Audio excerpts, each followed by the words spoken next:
Chosen ones, January 9th, 2026, isn't just another date on the calendar. For certain souls, it's a point of no return. And if you felt something shift inside you lately, like part of you is quietly closing while something bigger is beginning, this video isn't random. It found you on purpose. Because after today, going back to who you used to be will start to feel impossible. Not because life won't let you, but because your soul won't cooperate. And you might already recognize the signs.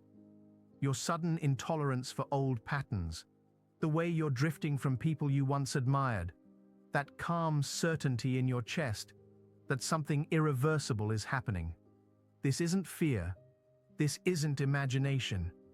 This is the awakening window for the chosen, and most people will miss it completely. Stay with me to the end, because I'm going to break down why January 9 locks your inner timeline, what signs prove you're one of the chosen, and what happens if you try to resist what's already unfolding. And if any part of this message hits you even a little, tap like right now. It helps this reach the people who need it. Comment if you've been feeling this shift inside you, and subscribe, because what happens after January 9 is only the beginning. Let's start with the first truth. The day your inner timeline becomes fixed. January 9th, 2026 marks the moment your inner timeline stops adjusting to hesitation. Up until now, your life has existed in a flexible state, where detours were allowed, pauses were tolerated, and lessons repeated until you were ready to finally absorb them. You weren't behind. You weren't lost. You were being calibrated. The universe gave you room to doubt, to pull back, to return to familiar cycles without immediate consequences. But that phase ends quietly here. What shifts on this date isn't your external world. It's your internal permission. The permission to delay starts disappearing. The permission to betray what you already know begins dissolving. From this point on, your soul refuses to move on timelines built from avoidance or emotional safety nets. That's why January 9th doesn't arrive with chaos or drama.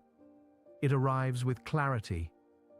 A lot of chosen ones describe this day as strangely peaceful, like standing at the edge of a decision you don't even need to overthink. No panic, no rushing, just a solid truth settling into your body. I can't keep moving forward while carrying the version of me I've outgrown. And that realization doesn't feel rebellious. It feels final. This is the lock-in. The universe stops adjusting to the self that survives by shrinking. From here, your energy responds only to authenticity, not effort. You can try harder. You can explain yourself 1,000 times. You can repeat the same strategy in a louder voice. But if it isn't aligned with who you've become, nothing moves. That's the freeze people don't understand. Your inner timeline stabilizes around identity, not desire. You stop manifesting from what you wish life would be, and you start manifesting from who you're willing to be consistently. And that shift doesn't reverse. That's why familiar coping strategies suddenly stop working. Distractions lose their comfort. Old emotional reactions become exhausting instead of satisfying. You may notice that habits that once helped you get through it now feel heavy, almost useless. And it's not because you're failing. It's because those habits belong to a version of you that no longer exists energetically. Your nervous system is upgrading.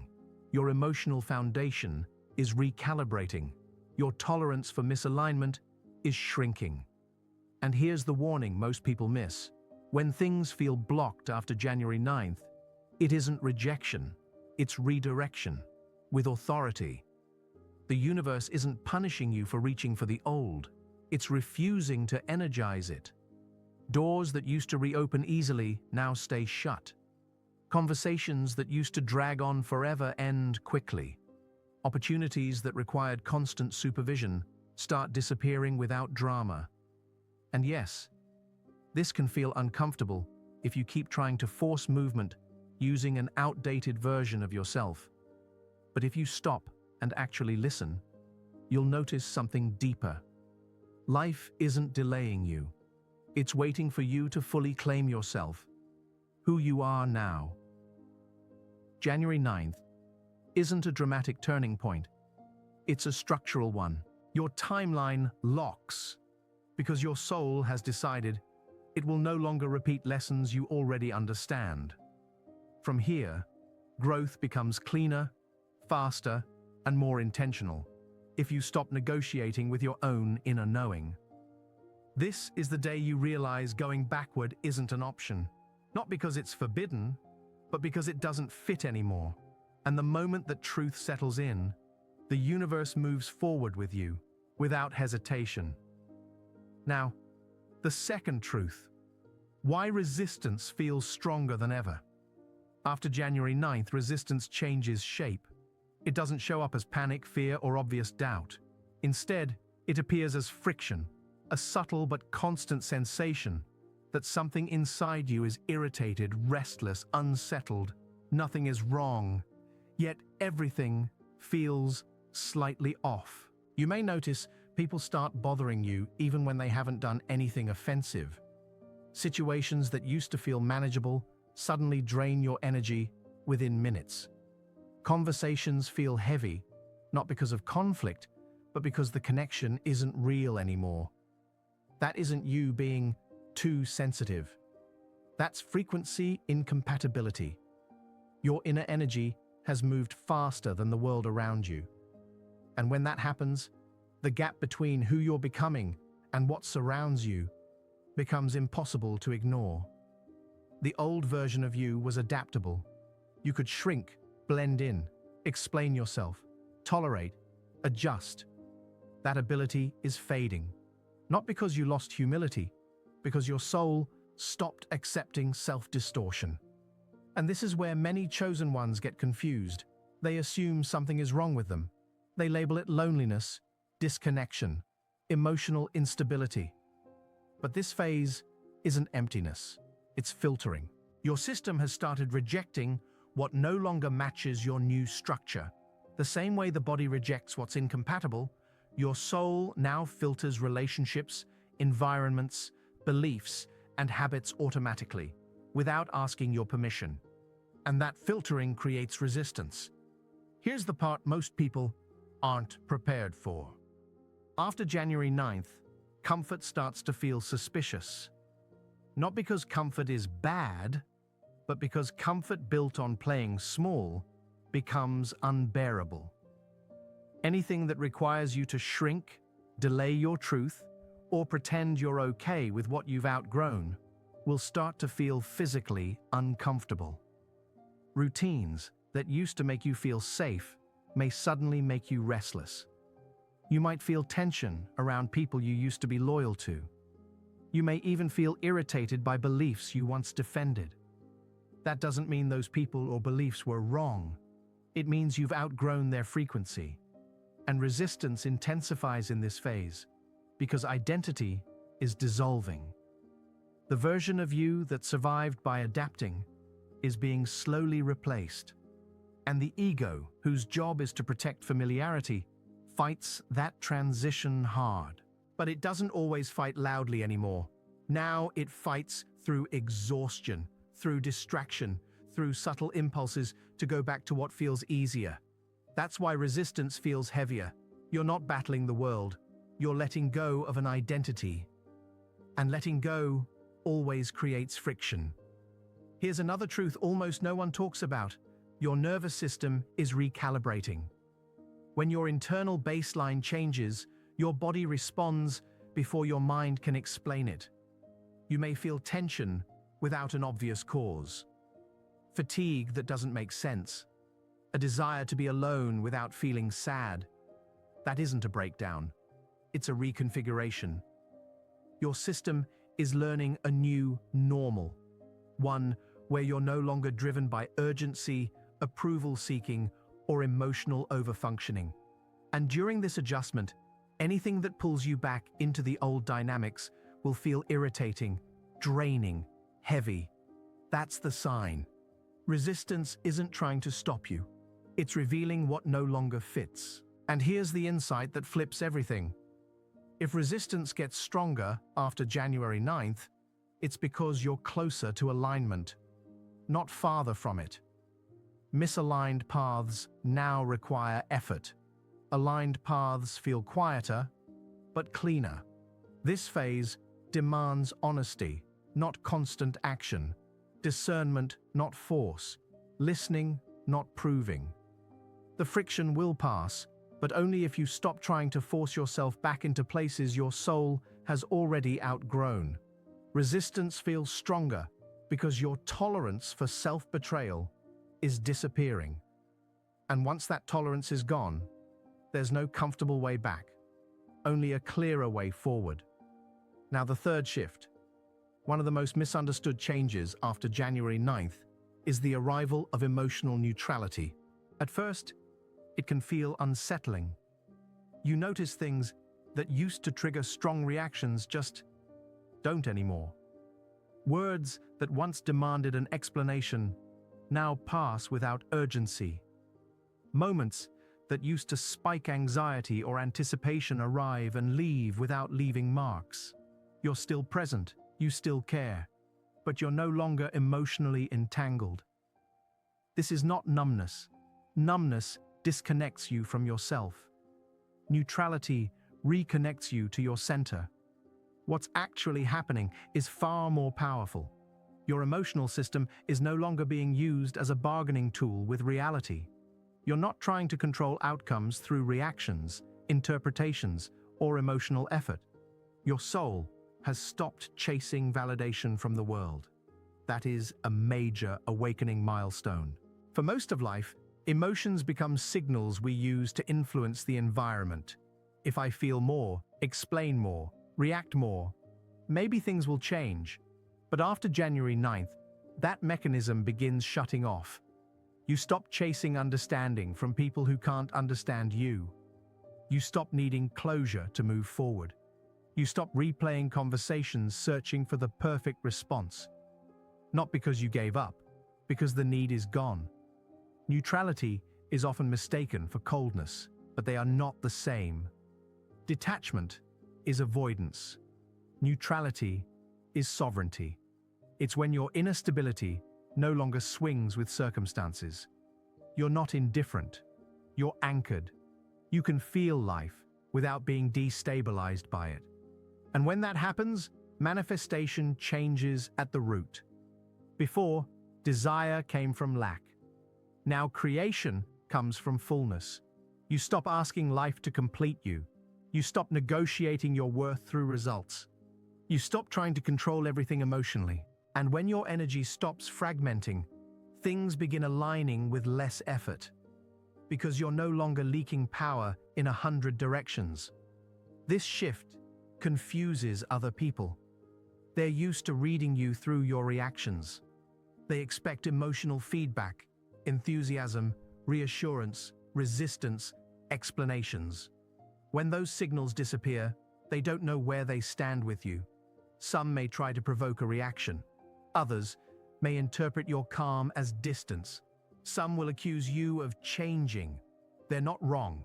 You did change. But you didn't become colder. You became clearer. This is the phase where chosen ones become hard to predict.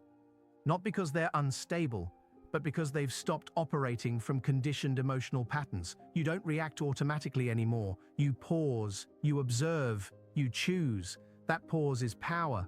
Neutrality removes the emotional hooks people use to pull your energy. You're no longer dragged into arguments, guilt cycles, or emotional labor that leads nowhere. And if you don't understand what's happening, it can feel lonely. But this isn't disconnection from others. It's reconnection to yourself.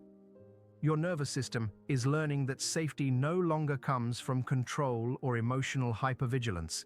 It comes from inner alignment. And as that recalibration settles, your emotional responses simplify. Less drama, less urgency, more precision. You still feel deeply, just selectively. You stop reacting to everything. You respond only to what matters. That's why this phase feels calm, not empty, calm. And in that calm, your intuition becomes stronger than emotion ever was. This isn't a loss of passion, it's refined awareness. When emotional neutrality arrives, it's a sign your awakening has moved beyond realizing the truth and into living from it. You're no longer learning it, you're embodying it. And once that state stabilizes, it becomes very hard for anything external to pull you back into the old emotional economy. You've reached sovereignty, and sovereignty doesn't shout, it doesn't chase, it doesn't over-explain, it simply is. Now, fourth, identity collapse, the self that can't follow you. After January 9th, a quiet unraveling begins. You may notice that things that once felt essential to who you are suddenly don't carry the same weight. Interests fade. Goals lose urgency. Roles you used to perform with confidence start to feel strangely hollow. That can be unsettling, even alarming, because identity has always been your anchor. But what's dissolving isn't your purpose. It's a version of you built to survive conditions that no longer exist. You're not losing yourself, you're shedding a structure. Identity collapse happens when the soul outgrows the framework it once needed to stay functional. The old self was built through adaptation, reading the room, managing expectations, being acceptable, staying safe. It was efficient, it worked, but it was temporary. The self-forming now isn't designed to fit in. It's designed to resonate, and resonance can't be manufactured through performance. It emerges when you stop carrying identities that require constant maintenance. That's why the collapse feels disorienting.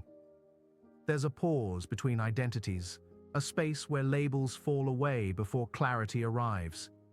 In that gap, familiar reference points disappear. You may ask uncomfortable questions. Who am I if I'm not striving? Who am I if I'm not explaining? Who am I without the roles I mastered? There may be moments where silence feels heavier than activity, where not knowing feels more intense than doing. But this isn't stagnation, it's reconstruction through stillness. Silence is where your nervous system releases old patterns. Silence is where the soul reorganizes without interference. Silence isn't empty, it's intentional. Most people try to escape this phase. They rush to replace one identity with another. They grab new labels, new missions, new urgency. But chosen ones are asked to stay here longer, because this collapse isn't meant to be avoided. The old identity can't come with you into what's next, not because it failed, but because it was built for a smaller reality. It knew how to protect you. It doesn't know how to expand you. That's why going back feels impossible now. You can try to run the old programs, but the energy won't sustain them. Motivation disappears. Enthusiasm drains. Your body resists because your system knows something your mind is still trying to accept. You've outgrown the structure of your former self. This phase can bring a strange sense of invisibility. You don't see yourself reflected in the same mirrors. People may not recognize you energetically. You may feel undefined, incomplete, unseen. But this invisibility isn't erasure. It's incubation. A seed is invisible before it breaks through the soil. During identity collapse, your soul is reclaiming the energy it used to spend, staying aligned with external expectations. That energy turns inward, reorganizing priorities, values, and perception. You may be drawn to simplicity, fewer words, fewer commitments, fewer explanations. You may stop talking and start listening. That isn't isolation, it's integration, and integration takes time. What's forming now isn't reactive. It isn't built to impress. It isn't structured around survival or approval. It's built around truth, and truth doesn't arrive fully formed. It arrives gradually, through resonance, not force. So if this phase feels uncomfortable, that can be a sign you're doing it right. You're between versions, between definitions, between stories. And in that space, something rare happens. You stop becoming who you think you should be, and you allow who you actually are to reveal itself, without pressure, without performance, without compromise. That is identity collapse.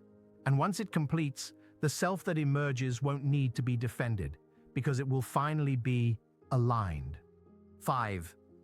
Why the universe stops giving you signs. What happens after January 9th confuses a lot of people, especially the ones who relied on signs as proof they were on the right path. And suddenly, the signs start fading, not because the universe went silent, but because you no longer need translation. Signs are training wheels. They're guidance for the phase where your soul is still getting oriented. They show up as repeating numbers, random coincidences, recurring themes, external nudges meant to pull your attention back to the truth. But after January 9th, something fundamental changes in how guidance comes through. You're not searching for direction anymore. You're remembering alignment. The universe doesn't stop communicating, it simply changes the language. Synchronicities give way to certainty. Doubt dissolves into recognition. The constant, "should I do this?" gets replaced by a calm inner knowing. And this isn't arrogance, it's evolution. When you reach this level, intuition becomes internal. What used to arrive as signs now arrives as instinct, immediate, quiet, undeniable. You don't argue with it. You don't need confirmation. You just know what belongs to you and what doesn't. That's why many chosen ones experience a strange silence in this phase. They look around and think, why am I not seeing the numbers anymore? Why aren't the confirmations obvious? Because you've outgrown the need for permission. After January 9th, even prayer changes. Instead of asking for outcomes, you find yourself naturally aligning your actions, thoughts, and energy without effort. Prayer becomes embodiment. Coherence, not begging. Living the truth, not pleading for it. And at first that can feel disorienting. Without signs, there's nothing external to lean on. You have to trust what rises internally, and that trust is the test. Here's the part most people don't realize. Signs were never meant to be permanent. They were temporary support. And once your intuition stabilizes, signs would actually slow you down. They'd create hesitation where certainty is required. So the universe removes them gently, intentionally, so you can move without delay. This is when intuition becomes non-negotiable. You stop ignoring it for comfort. You stop rationalizing it away. You stop silencing it to keep the peace. When something feels off, you listen. When something feels aligned, you act. Not louder, clearer. Decisions take less effort. Choices feel obvious. Misalignment shows up immediately. And this is where many people split. They either step fully into their path, or they retreat into old habits, hoping the signs will come back. But the signs don't come back at this level, because now you are the sign. Your energy becomes the compass. Your presence becomes the confirmation. Your inner state becomes the guidance. This isn't mystical dramatics. This is spiritual maturity. After January 9th, the universe trusts you enough to stop pointing. It knows you can walk your own path. And once that trust is established, life doesn't need to shout through coincidences. It responds to your alignment directly, quietly, precisely, immediately. 6. The relationship shift no one warned you about. One of the most unexpected changes after January 9th happens through people, not through dramatic endings, not through explosive conflict, but through access. People don't leave because you became different. They leave because the old access points to your energy stop existing. Before this change, you were available in familiar ways. You explained yourself. You softened truths to keep harmony. You carried emotional weight to preserve connection. And many relationships were built around that version of you, the one who adapted, accommodated, stayed reachable. After January 9th, that access closes. Not on purpose. Naturally, you stop filling silence with comfort words. You stop chasing emotional reciprocity. You stop translating your inner world just to keep others comfortable. And that unsettles the people who depended on your emotional effort to feel secure. Some notice immediately. They feel distance where there used to be availability. They feel resistance where there used to be flexibility. And because they don't understand what changed, they often call it rejection. But it's not rejection. It's a boundary that didn't require a fight. This phase reveals something most people never examine. Many relationships are held together not by mutual resonance, but by one person's emotional overfunctioning. And when that ends, the connection can't sustain itself. That's when selection begins. People who benefited from your old energy may react with confusion, frustration, or withdrawal. They may accuse you of being cold. They may try to pull you back into familiar roles. Some may disappear without explanation. And if you don't understand what's happening, it can hurt. But nothing is being taken from you. What's happening is energetic clarification. Relationships that required you to shrink won't stabilize anymore. Connections that depended on your constant availability lose their grip. Dynamics built on emotional imbalance dissolve quietly. And at the same time, something new begins. You start meeting people who don't need you to work to be understood. Conversations feel lighter. Presence feels mutual.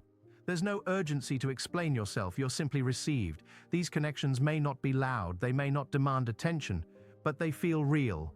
This is the frequency shift. After January 9th, relationships begin forming around who you are now, not who you used to be, and because of that, you may have fewer connections. But each one carries more integrity. That isn't isolation, that's refinement. You're no longer available for dynamics that require self-abandonment. So relationships reorganize around truth instead of tolerance. This phase teaches a hard, freeing lesson.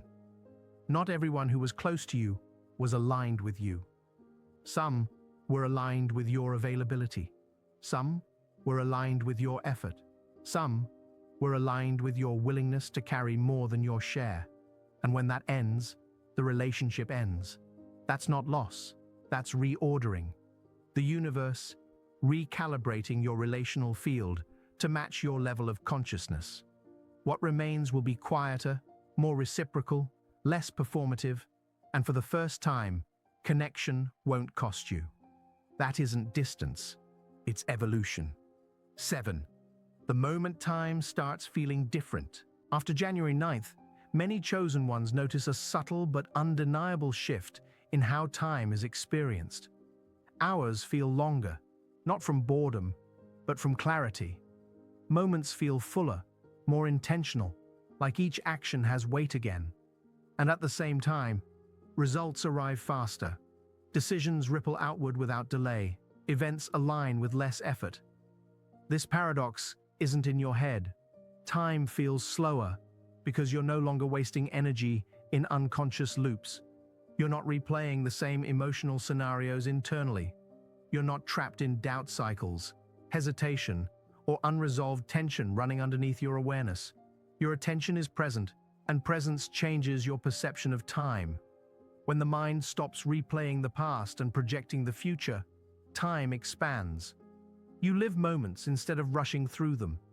Even ordinary actions feel intentional, not because they're dramatic, but because they're no longer diluted by internal noise.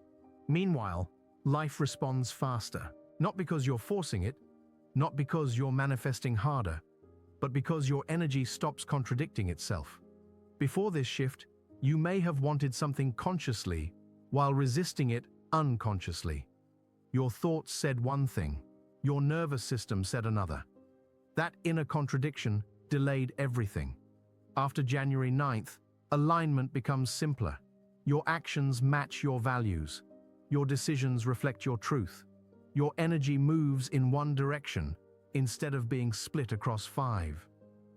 That coherence accelerates response. It's like rowing with both oars instead of fighting the current. Movement becomes smoother. Less effort produces clearer results. That's why many chosen ones report fewer delays after this point.